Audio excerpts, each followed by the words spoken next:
The art of leadership consists in consolidating the attention of the people against a single adversary and taking care that nothing will split up that attention. Now, my friends, are you great at managing your time? Do you ever set out on a task like cleaning your car and you think it's gonna take like 20 minutes and then it takes 30 minutes or even an hour? Has this ever happened to you in your life? Well, it happens to me all the time. I can't estimate the amount of time it's gonna take me to make a video. Like, I'm starting this video right now, I have no fucking idea how long it's gonna be. I only know the quality. I can only count the red pills, I can't count the minutes. Is that understood? Over time, I managed to kind of get most of my videos within like a 30-minute range. Some people say it's too long. Well, fuck it. What the fuck am I gonna do? I mean, it would be hideous to make 10 fucking minute videos for myself. And it's I who ultimately pay for the range of the rambling. It's not the viewer who can tune out after 1 minute. But now the mother lode of this issue, the sort of, the Armageddon, literally the Armageddon of this problem has happened. I wanted to make a video explaining my life, explaining a big kind of aspect of my life that has defined it. And I thought it's going to be a long video. I knew it was going to be over an hour.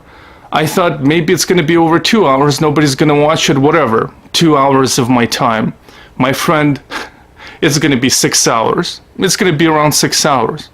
I've been working on this shit every day of the week, more or less, for filming for like 2 hours, of which you get like 40 minutes of usable footage at the end. I mean, you get the drift. And if you happen to be interested in the topic I'll be discussing, or maybe if you had trauma and are for some reason interested in my life, this is going to be it.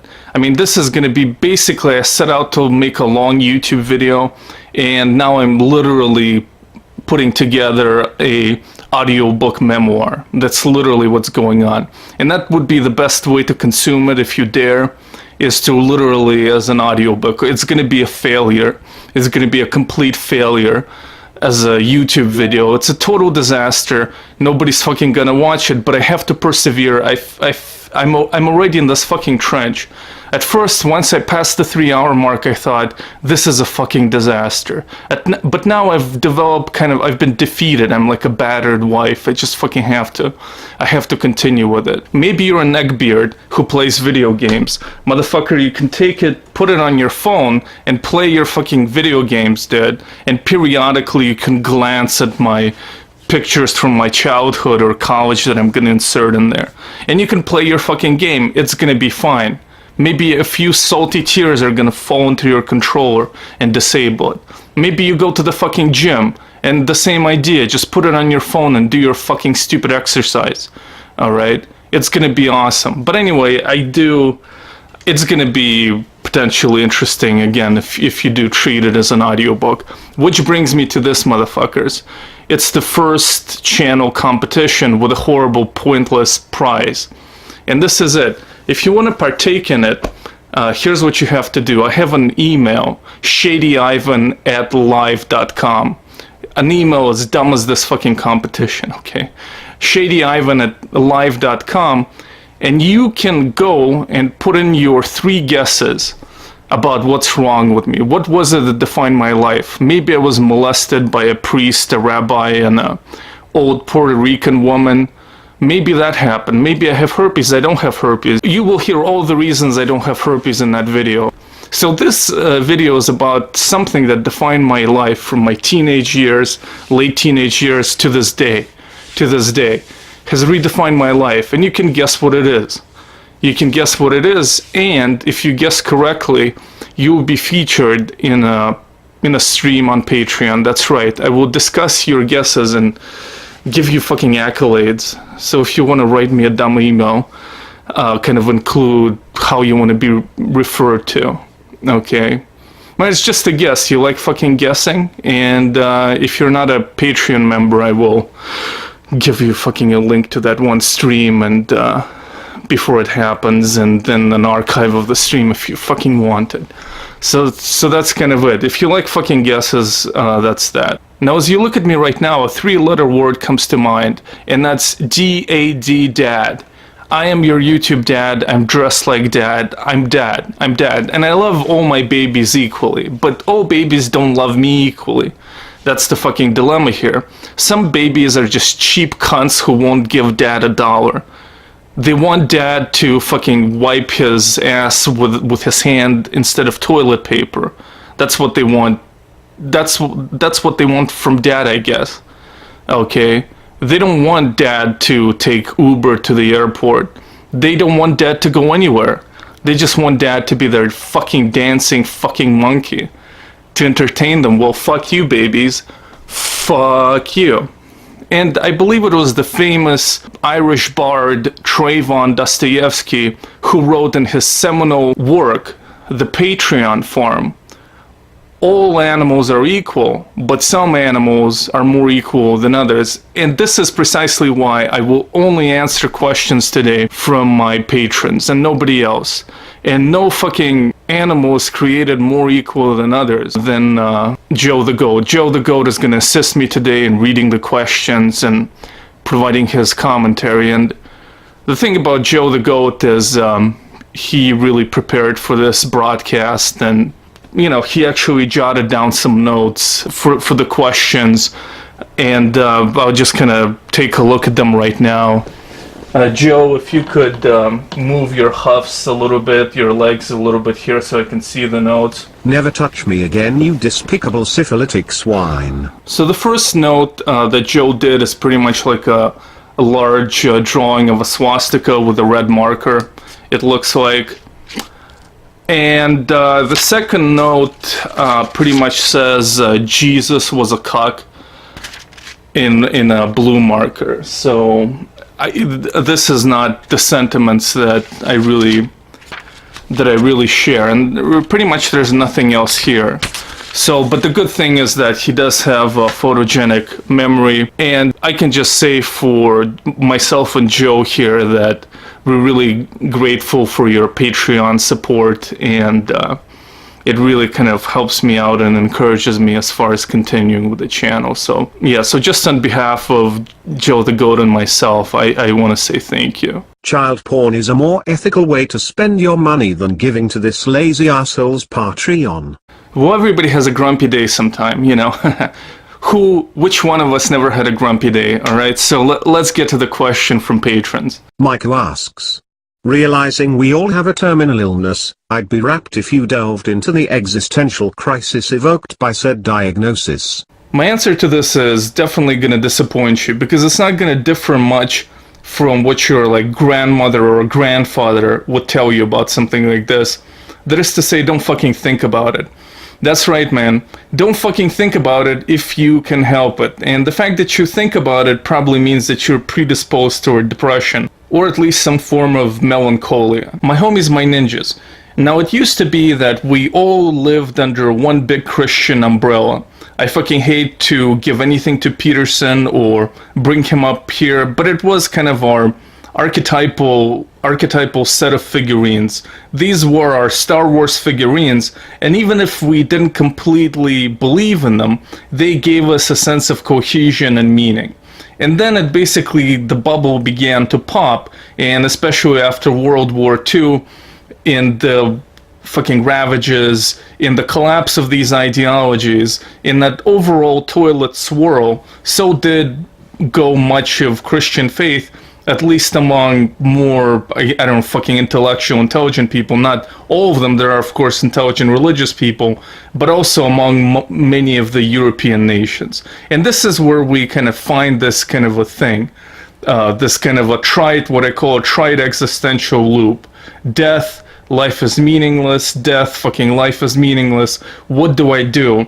What do I do under these circumstances? And here's what you do, my man. You don't fucking think about it, because you have to ask yourself a question.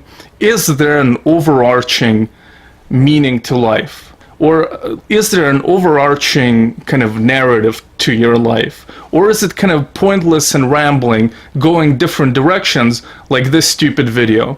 Now, Which one is it? Because if there is no overarching narrative to her life, if in fact that is something that is precisely impossible given your kind of philosophical predisposition, then what are you thinking about when you think about death? You're just invalidating the little of life you can enjoy. You're invalidating your experiences kind of moment to moment, the ones that objectively exist, unlike perhaps this grand narrative, and the ones that actually could give you a sense of meaning. And here we get to the second question, and that's the question of meaning. Russians are lazy rapists. So obviously meaning exists in a sense that we experience meaning. Okay? We experience meaning, therefore something called an experience called meaning exists.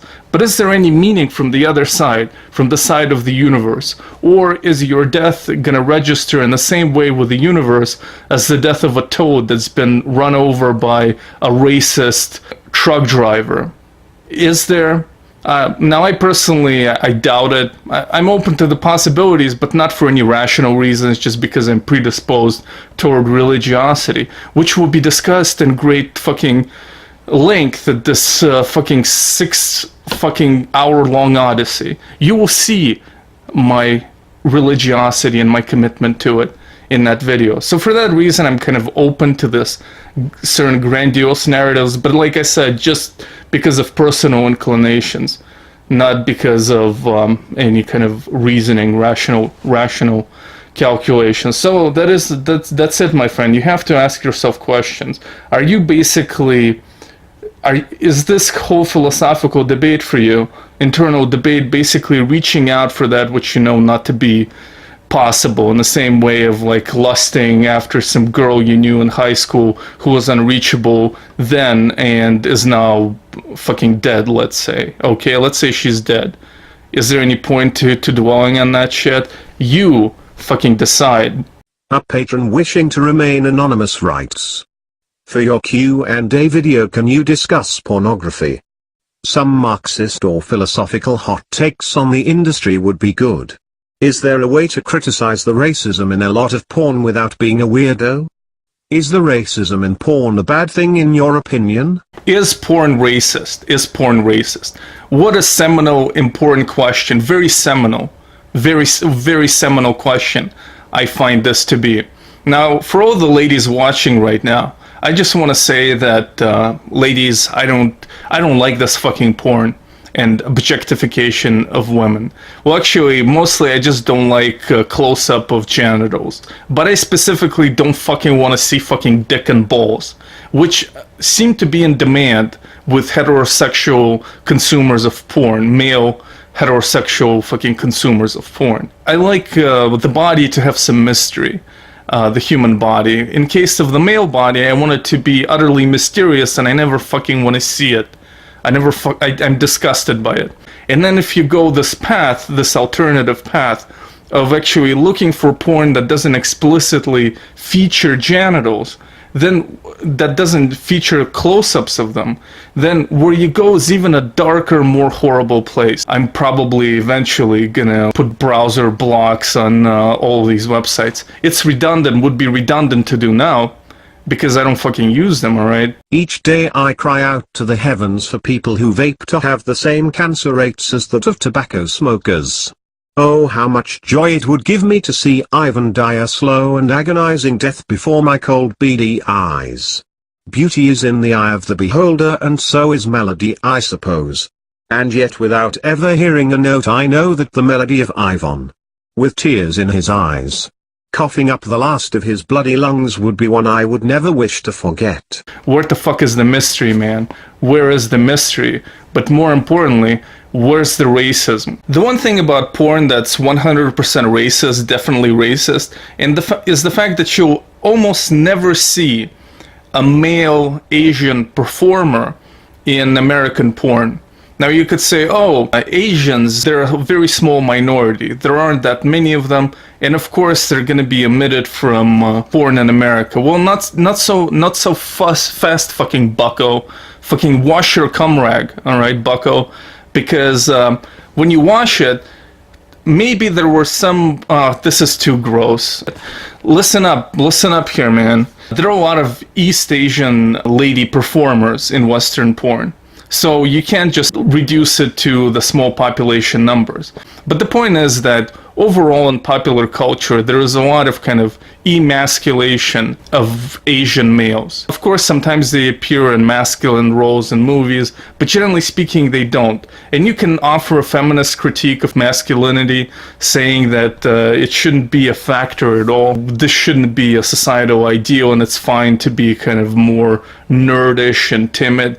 And that could very well fucking be true, but it is valued by society, and Asian males are excluded from it. And when it comes to porn, it's almost impossible. Like, it would be something of an anomaly for most porn viewers to see an Asian performer in Western porn. I would say that they have been fucking erased from that medium entirely. This question is from Sam.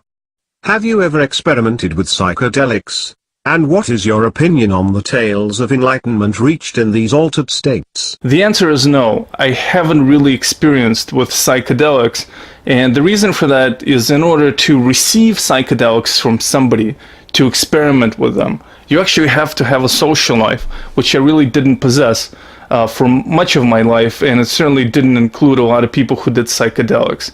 One time, back in college, for some reason I found these Hawaiian seeds online. I think I was looking for like legal highs, and in order to feel clever about myself, like when you snatch something at a bargain sale. Like, all these idiots do illegal drugs, and I'm gonna find this legal drug and consume it, and somehow I would gain the system. I would fucking break through the matrix. And so when these Hawaiian seeds arrived at my house, you were supposed to like put them in a microwave or something to pop them, or put them in heated water. Anyway, I ate them, and immediately as I ate them, I realized I was making a huge mistake, because they had that kind of a grassy feel to them. I don't know if you ever ate grass, or like literal grass or leaves when you were a kid. Maybe you were a moron like myself. I don't even know if I did it, but that's how it tasted. It tasted like some vegetation that we shouldn't put in our mouth. Maybe like some fucking birds or some fucking mammals in Hawaii or whatever could eat that shit, but I certainly shouldn't have, because even the taste was already kind of unnerving to me. And then I went down and I laid down and I stared at this poster, and I had this artsy poster I bought in Europe because my dad used to work there. And I looked at it, and there was like a picture of 3 kids or something for some sort of a movie. And it seemed like these kids started talking and opening their mouths, and their eyes started bulging and moving. Okay, man? So this was what was going on, and it went on for like the whole day. Well, I don't know if it was the whole day, but it was like 6-7 hours where I just laid down and looked at that shit and felt nauseous and threw up a couple of times. So there was fucking reason why these Hawaiian seeds were legal, okay? And yeah, so I can't say that I've gained any enlightenment out of this. I notice many Italian Americans being very proud of Christopher Columbus. I wish they would repeat his feat of adventure and build a giant pizza pie and sail on it to Africa, where these grease balls belong. Roses are red, Jews scheme like they breathe, the sky is blue, and Italians are not white. Do I think that these experiences with psychedelics could lead to enlightenment? My answer is no. If we take the word enlightenment to the extent that it has here been appropriated from Eastern religion, enlightenment is supposed to be a permanent state. It is a kind of a redefining of your awareness. It is like your awareness is like a prism that works incorrectly. It magnifies certain things and reduces others in size. And as a result of this, you feel profound pain and suffering throughout your life. And you have a continuum of dissatisfaction. And in Buddhism, when that ceases permanently, you become enlightened, you become awakened, you become the Buddha. And I'm pretty sure that psychedelics don't do that. I think that they can make you a bigger hippie. A person who is predisposed toward being a hippie takes a psychedelic and can become a hippie, or a smaller hippie can become a bigger hippie. To the extent that enlightenment exists, that you can look at it from a scientific point of view, or some kind of a permanent altered state of consciousness, a permanent modification of awareness. I think you would achieve it by meditating for years. Like if you think about the brain constantly being rewired by our activities, if you fucking sat in a cave, which a small minority of people do, on a retreat that lasted for years, yeah, I think you'd come out of there with a different perception of the world, different of others. And I don't know if that perception would be permanent, but it would certainly last longer than the effects of psychedelics. And there were studies on long-term meditators that showed that their EKG waves, I believe, were very different from those of other people, and they've never seen stuff like that before. I don't know, I mean, you'd want to research it. It could be just self-congratulatory fucking Western Buddhist shit. Industry, technology, and commerce can thrive only as long as an idealistic national community offers the necessary preconditions. And these do not lie in material egoism, but in a spirit of sacrifice and joyful renunciation. The last thing I'll say on this topic is that there are advanced meditation manuals in Tibetan Buddhism and other Buddhist disciplines. And basically they tell you that throughout your kind of meditation, you can get into very pleasurable states. And they can feel like enlightenment, but they're actually a lie. They're not enlightenment. From a religious point of view, they're going to reincarnate you into a heaven where you will spend a long time in bliss, but eventually your karma, your predisposition, discipline will run out and you'll be flushed back into cyclical existence, into samsara. But anyway, the point holds that the point of meditation, or the search, the path toward enlightenment is not about kind of these sublime kind of pleasure states. It is about kind of a different quality of awareness altogether. Patron named Amber asks whether hamsters or gerbils make for better pets and life companions. To be perfectly honest, Amber, I don't know if I can answer that question. I've only been in possession of hamsters in my life. I don't know much about gerbils. I don't know about their intellect, their dispositions, or their spirit. Patron Joshua asks, what is one question you wish someone would ask you but they never do? Beside propositions like you wanna fuck me in the poppy? Of course. How can I wire you $1,000? No, I'm just kidding. Well, actually, I mean, you have pretty much answered that question yourself as to which question I really seek and want an answer for. But I will say this, that it's amazing to me how little kind of curiosity people have about each other. It used to be when I was younger, I really wanted to talk about Russia and give my stupid little experience, and when like these types of identities matter to you, I really wanted to expand about fucking Russia and shit. But nobody really gives a shit, and especially like here in Ohio. Now, like right now, I really want to say nothing to nobody. I don't want to talk about anything with people I work for. They're just kind of get me the parts, and I want to get the fuck out of there before they bring another fucking set of fucking tires for me to transport. But nevertheless, like the utter kind of lack of curiosity in people is something that's kind of profoundly depressing. I mean, for a country of immigrants, America is like very provincial. Like when I interact with immigrants, like I knew a girl from Kenya in one of my call center jobs, and it was interesting to talk about politics and what's going on there with her, but it doesn't seem like most people really give a shit. So that's depressing. I mean, it's almost like having curiosity is almost like a sign of intelligence, because it's profoundly rare. And I'm the same way, you know, I should ask more questions. I just ask different questions. Fuck it, I don't fucking ask questions. Like sometimes I start, fuck it.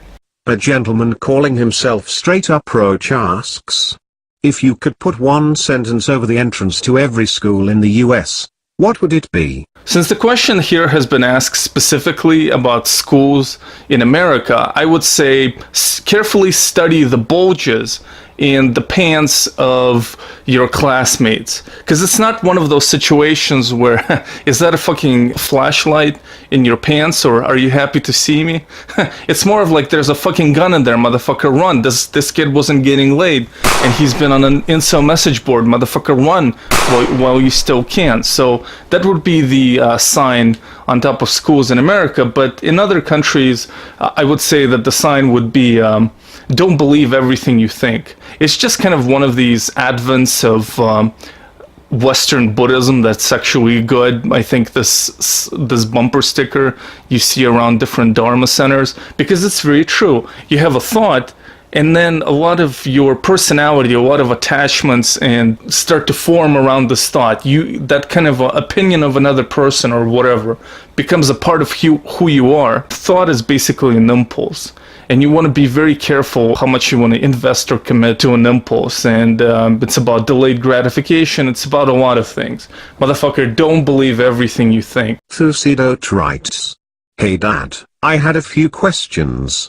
What amount do you think you need to reach on Patreon in order to have a chance to score with Megan Fox?" The answer is obvious, and that answer is 0. I would need 0 Patreon. The only thing I would need is to really kind of be able to establish a real world connection with Megan to really complement the spiritual connection we already share.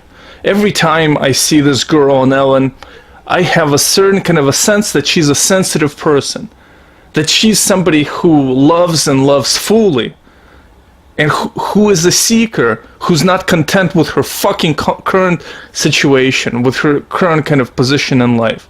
She's not like the rest, okay, man?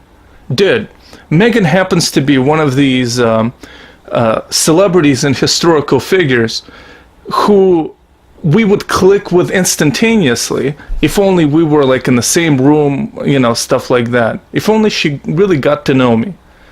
There are a lot of fucking attributes, and there are a lot of things kind of fucking you don't even fucking realize when you ask that fucking question, dude.